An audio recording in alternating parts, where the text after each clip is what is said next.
Kidney patients fasting பண்ணலாமா நோன்பு வைக்கலாமான்னு சொல்லி எத்தனையோ பேர் கேட்குறாங்க. கிட்னி ஸ்டோனுடைய சைஸ் ஒரு சின்னதாக இருக்கு, 2 to 3 mm 4 mmக்கு கம்மியா இருக்குனாக்கா கிட்னிக்குள்ள இருக்கு அப்படின்னா அவங்க ஃபாஸ்டிங் பண்ணலாம். அதே யூரிட்டர்ல மாட்டி இருக்கு, சைஸ் பெருசா இருக்கு, கிட்னிக்குள்ள ஹைட்ரோனெஃப்ரோசிஸ் ஆயிட்டு இருக்கு, பிளஸ் இன்ஃபெக்ஷன் ஆகி பெயின் இருக்குனாக்கா அவங்க கண்டிப்பா ஃபாஸ்டிங் பண்ணாம இருக்கிறது தான் ரொம்ப நல்லது. ரெண்டாவது, கிட்னி ஃபெயிலியர் பேஷண்ட் வைக்கலாமான்னு சொல்லி சொல்றாங்க. அதுல கொஞ்சம் பேர் டயாலிசிஸ்ல இருப்பாங்க, கொஞ்சம் பேர் டயாலிசிஸ் இல்லாம இருப்பாங்க. டயாலிசிஸ் பேஷண்ட் கண்டிப்பா ஃபாஸ்டிங் பண்ணலனா தான் நல்லா இருக்கும்.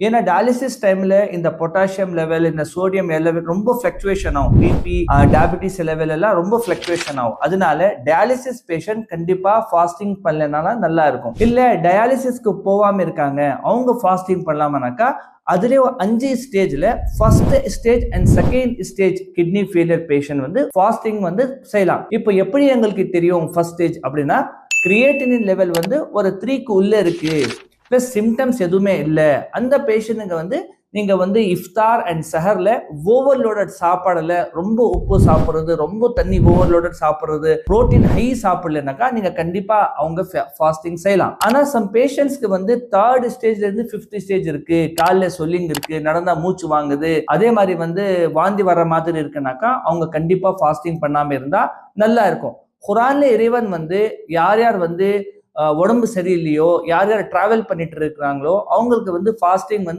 இறைவனே வானான்னு சொல்லியிருக்கான்.